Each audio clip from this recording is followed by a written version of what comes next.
Hello, welcome back.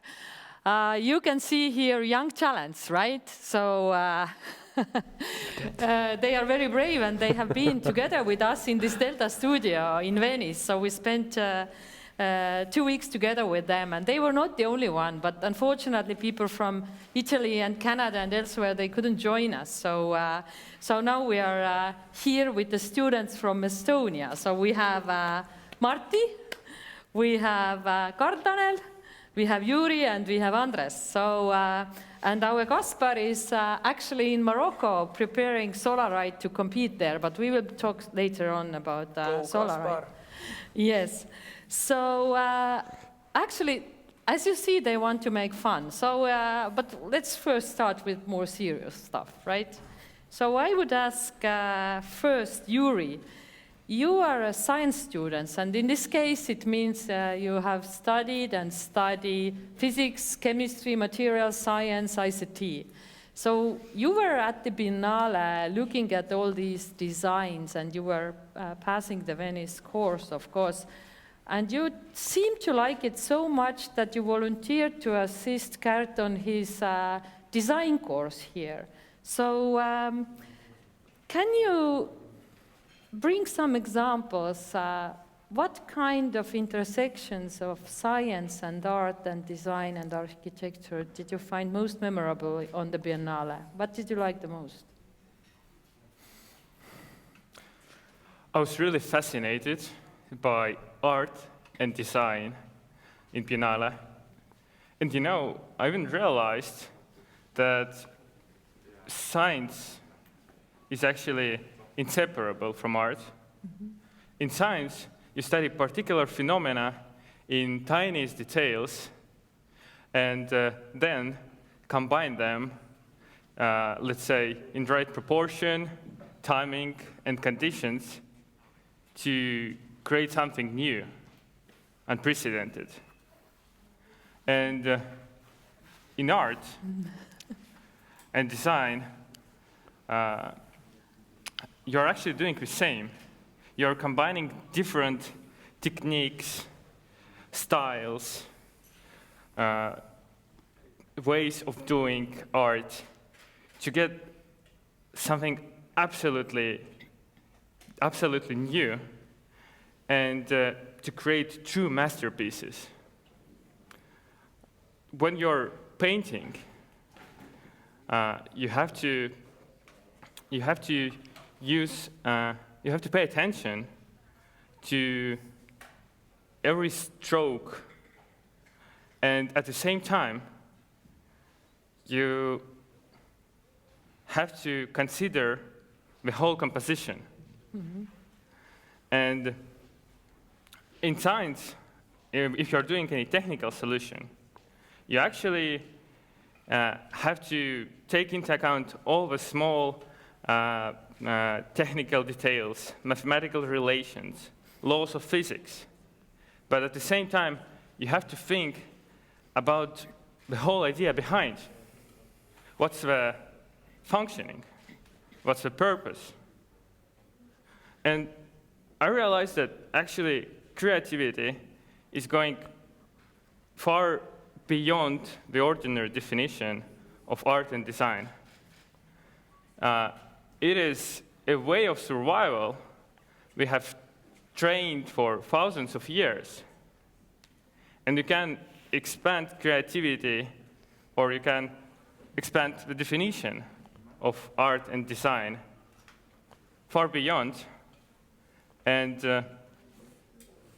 you can say that art and design is just a way of living. Mm-hmm. So I just want to compliment on Yuri's thought, because I'm also enrolled at Gert's course, and basically for me creativity, it could be described as a tool both for scientists and artists to ask the questions and get the answers they want. Creativity could be considered a tool. Okay. It's not necessarily something really wild, mm-hmm. but in this wildness there also is some conformity, and you can form it. Okay, but this actually, I was also participating in the course, and I have to explain now because Yuri was our scientist, and while we are talking about art, then he was drawing all kinds of figures and formulas and tried to make a reason. So if you heard his story, then you understand, like, if he sees art, then he starts to think about its engineering as well. So it's very fine. And Martti, you are next, and you are actually maybe quite the opposite, because you are the student of communication and journalism, and then you see the world from quite different viewpoint. We know here in Delta you as the guy who is riding the skateboard while filming us. So your work also here. You are working also here with us. So maybe for you on the Biennale there were too many impressions. You got tired from it because it was like a lot. And what do you think? What kind of visions, technology, or impressions? What was the most memorable for you? So, yeah, Yuri has this background in physics and mathematics and robotics and whatnot, and I'm a social studies guy. Yes. So basically, for myself, the Biennale was all about the human dimensions in architecture and also the human dimensions here on Earth. How are we going to take the knowledge from the past, like the golden ratio or the Vitruvian man, and really transform it into something, with these creativity tools, whatnot, design thinking, and all this stuff that Civita does with children who have open minds. So basically, at the Biennale, there was too much to take in and too much to possibly express at this point. But inhabiting the moon, leaving the Earth behind, all these questions thrown up, you basically are faced with the reality that this world is basically down the shitter if we don't do anything about it. So we have to react, and the Biennale was good at provoking thought in this way that we as humans together have to realize what we can and what we cannot afford on this planet anymore in order to inhabit the moon or the installations, the pavilion of the English, which basically explained the exclusive spaces that we create. Every city all over the world does that. It creates these exclusive spaces, but we have to make Delta inclusive in order for the startup and the spin-off and the civic communities to thrive here and totally intertwine and integrate all this knowledge. And that's my viewpoint on all that. Yeah, clearly you haven't got over the Biennale yet, so thank you very much. And actually, we are going now to Andres, and this is quite next to the communication story. You are a student of marketing, and you are also working as a marketing specialist here in Delta, and you have been involved in this Delta Trends Day organization also. Oh, yeah. I hope you have had some sleep last night.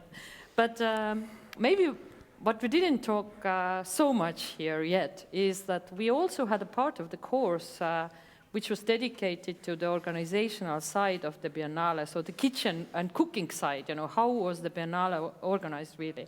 So what tips or what impressions did you bring home?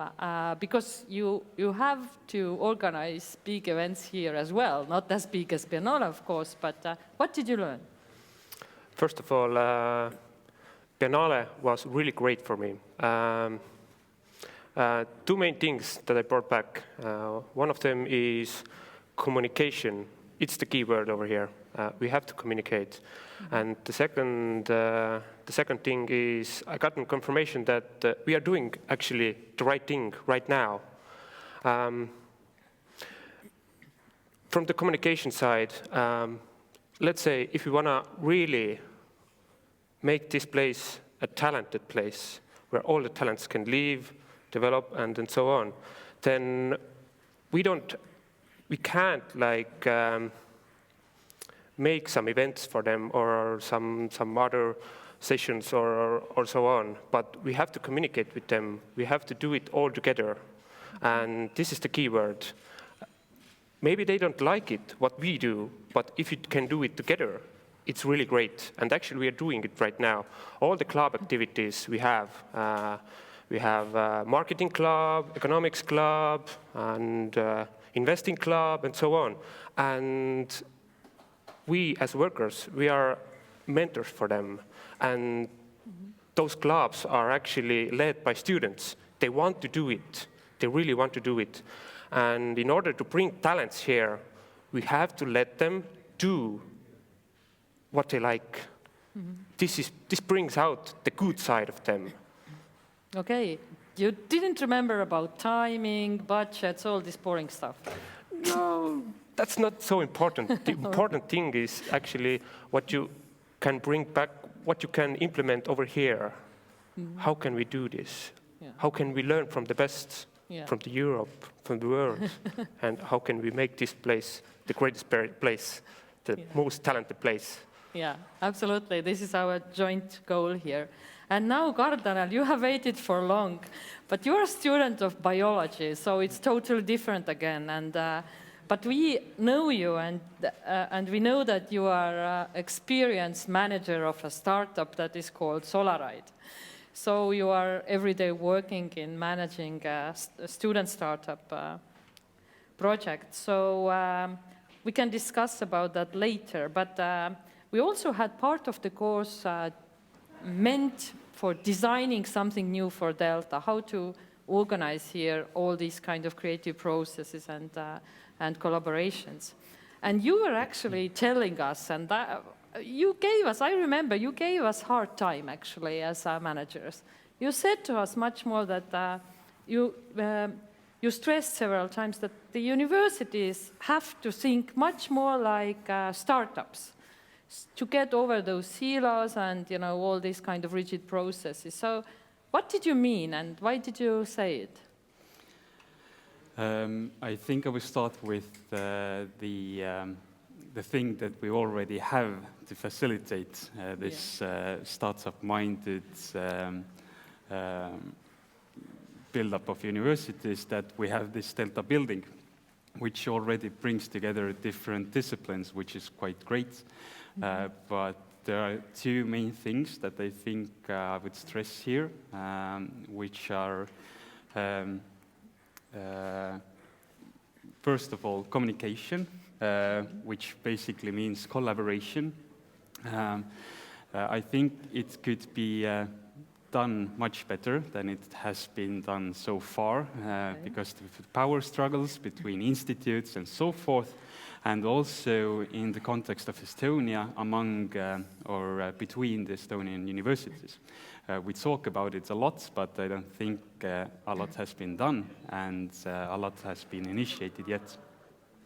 And the second thing, which is also quite practical, because I'm quite a practical guy, is about bringing new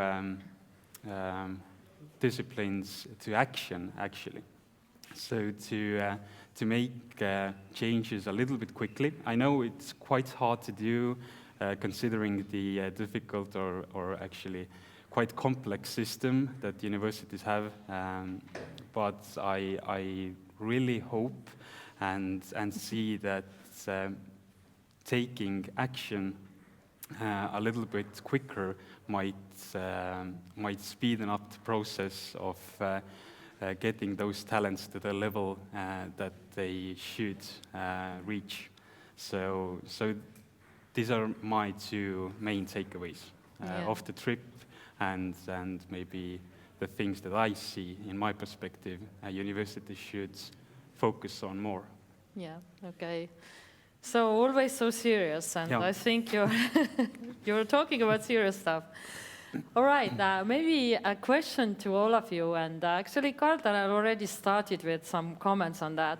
So we have now this wonderful building, and we are still struggling, how to overcome all these barriers, and we have, as you said, science silos, we have our relations, finance restrictions, we have security issues, whatever we have here, and but we of course would like to make this Delta community work very smoothly and in an integrated way and in creative way and very fast as well, as you said.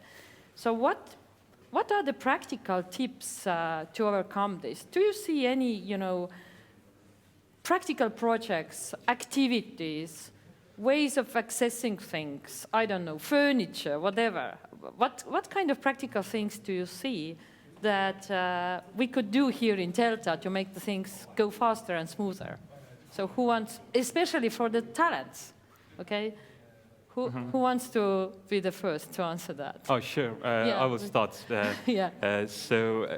I see that, or one way of bringing the institutes and different disciplines more together would be to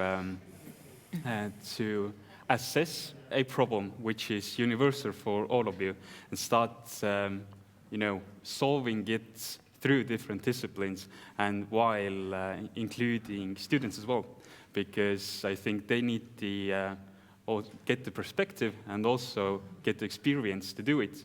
And through, I don't know, like problem solving or challenge-based learning, I think that would be the greatest way in bringing together the institutes as well as including the talents.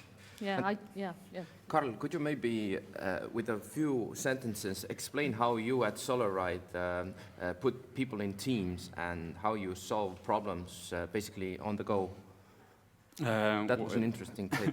Well, for us, it's quite simple. We're building a solar car, which you will be hearing more about later on. But in short, we have, we're building a car, but we also include marketers, fundraisers, logistics, and others to the project because they know what to do best in their domain. And basically, this gives us the upper hand in solving our problem. And through that, we have managed to also initiate the collaboration between all the universities in Estonia. So, Carl, can you say that the most important is collaboration and cooperation? Yeah, sure. And I think the same. And also when Andres talked about different clubs which exist in Delta, I thought that you might be very in your particular field, and you understand it very well, but you maybe don't have enough knowledge about different fields. And if you lack knowledge of other fields, it's sometimes just too difficult for you to comprehend how could you help each other with experts in different fields. So right now I just got an idea that maybe it's possible to make like a separate club, another club, for exchanging knowledge from different fields. It might be just kind of a session, or it might be like coffee evening or something like that, when, for example, students gather together, prepare, and explain something from their field. And this way, it's like a very great way of networking and acquiring new knowledge at the same time. Yeah. What do you think? Yeah, I'm asking Martti now. You brought out the food aspect, so I was thinking that we as managers here in university, we struggle a lot to get students on board. Actually, we just had yesterday a council meeting where we discussed that we have so many companies offer different projects, but we cannot find somehow the students because they are a little bit afraid, and maybe the topic is off, and all these kinds of things. So. I know that some great business ideas have been here formed in sauna, okay? So beer drinking and eating together. So you had an idea of Delta Cooking Club. So has the food been involved as well all the time? What do you think?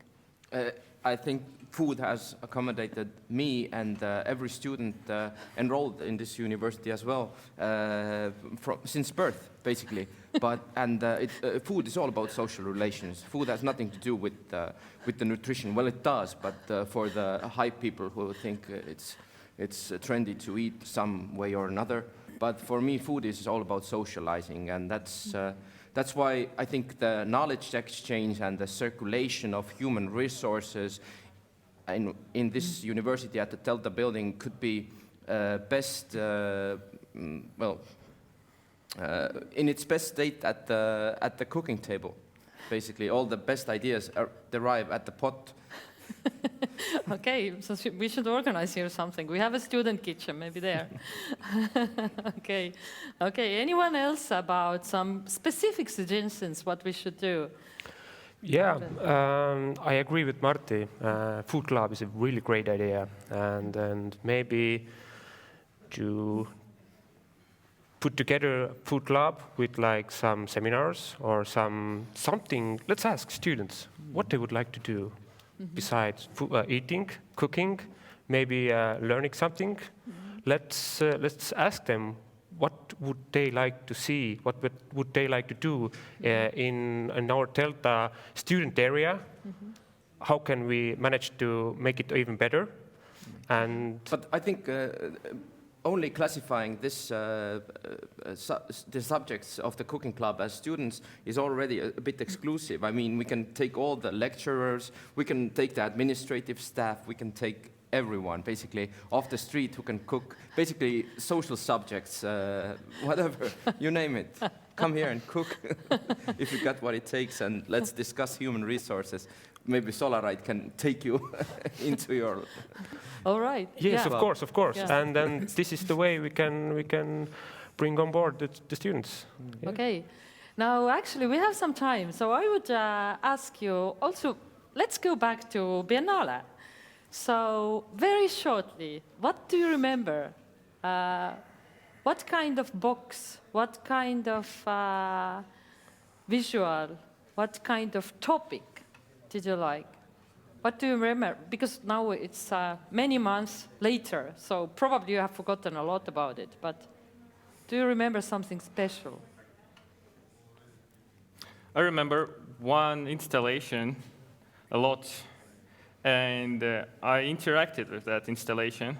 That installation was called Fluidics, or Fluids, and it consisted of like a large amount of like oscillators or masses on the spring. They were just absolutely constant, or like not moving at all. And there was written, please don't touch the installation. And you could read it. But I felt that it's totally wrong, that fluid should not act this way. It was like freezed. And if you just take this mass and release it, and it puts everything else moving. And it starts being active like a fluid. And then I really enjoyed that. And then I came back to that particular label, and I realized that it was written in 2 rows, kinda.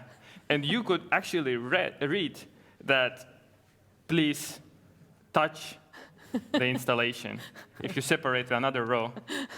And that was like the enlightenment moment. Okay, thanks. Well, actually, the Vatican pavilion from last year was also super awesome, and the bioengineering in the main exhibition area was totally amazing. We can build houses out of shroom, shroom produce. Mushrooms. Yeah. Exactly. Yeah, exactly. That's crazy. That's crazy. Okay. Do you remember, Karl-Tanel, something specific? Like I'll bring out 2 of the exhibitions, of all the exhibitions. So first of all, the exhibitions that Martti mentioned in the beginning, the going to Mars and going to the moon, and experimenting with science and space technology and so forth. That was quite cool to look at, because the techniques they used to put it together was quite complex and different, which also showed that a lot of different disciplines and talents have been put together to bring this to life. And secondly, I was quite critical in the beginning of the Estonian Biennale, but now, a couple of months later, I think back to it and see it as a quite well put out system. It was about the small town centers which were built for the 100th anniversary of Estonian Republic. and about this project, and it was all digitalized, so it was all on the screens, nothing real to touch with hands. So that was, actually it was quite well, even though at first I thought it was not that interesting. Yes, but maybe you also share with me the impression that while you are there for a very short time, you can really get first impressions and not think too deeply about all the exhibitions. And but that's why it's important to bring out that now, a couple of months later, it basically came to me that actually it was quite well done. Okay. I hope that some of the other visitors are thinking the same. Okay. Andres, would you like to go? I really have to agree with Tanel, Karl Tanel, with the Estonian exhibition. At first it was like, what is it? I can't really understand it. But when you dive deep into it, then you get the understanding what's the message behind it. And the essence being, we have to maintain local life. And how we're going to maintain local life is becoming more and more of a key issue for the big problem we call urbanization. Yeah. So very quickly, first question, would you do it again? Would you go to Venice again? Definitely. Definitely. yes, of course. And the second question, now we have, I see we have exactly 4 minutes, so I know you can't be long, and I don't want you to be long and discuss it in depth. What was the most fun thing you did in Venice? Running half naked through the rain. I can totally agree. Agree. Risking a $2,000 fine. €2,000 fine. Yeah, something like that, yeah. All right. Something that just happened and stayed in Venice, but oh well, it's in the trend day now. Yeah. Also, we used to do push-ups in every new historical place. And in the Da Vinci Museum. All right. It was really cool. Yeah. Okay. So, and maybe as a final question to you, or I don't know, how much you discuss it. What did you learn there from each other? And in connection to that, what is the next thing or next field you will be studying? I would say that was a perfect example of what we are suggesting to do here in Delta, because we had this informal atmosphere. We used to eat together and also to share ideas from different backgrounds, to simply talk to each other. And this way, it was the best and the most natural way to learn from each other. And I really enjoyed that. So Yuri, will you come to study business or economics? I think I'm going definitely to study business and economics. Not maybe as a subject at the university, or actually maybe as a subject or university, but not as a major, I think. But yeah, it actually it actually brought me closer to that field. And also, actually, that was just a live example of how could you exchange knowledge. And that would be great to create something similar here in Delta. Yeah, absolutely. Karl, I know that you are going to finish biology soon, hopefully. Hopefully. If Solaride is not too successful. Then what is your next field? I don't quite know yet. I think I will be also mingling between different kind of subjects, but as I'm more closely together with finance, then I think that my choice will be somewhere around that. But I can't say for sure yet. Yes. Okay, as you all see, I'm fishing for new talents for my school, so it's become too obvious now. But now I have you. You are studying communication, so perhaps also business. Journalism and communication, but the Delta Management School, the wonderful thing is that basically we have Palladio's legacy at our footsteps. We have these open spaces. We just have to fill them. We have to design, think, and we have to workshop our way through this emptiness and this COVID staleness and just manage, Delta manage. This was a perfect way of avoiding my question. But now my question goes to Andres. what you will Yeah. study. I think I would like to add design to my portfolio because what I brought back from Venice was there are so many beautiful buildings over there. And I learned that money always doesn't matter. The beauty of the eye matters actually. And I want to learn more about it. And it's so cool, it fascinates me. And I want to bring back this to Estonia and to Delta building. Yeah. Okay, thank you very much for coming. I really enjoyed and it's very lovely to see you all again. So, and we will go to our coffee break and we continue our talks there, and you are expected to get back here at 11:45. So see you later.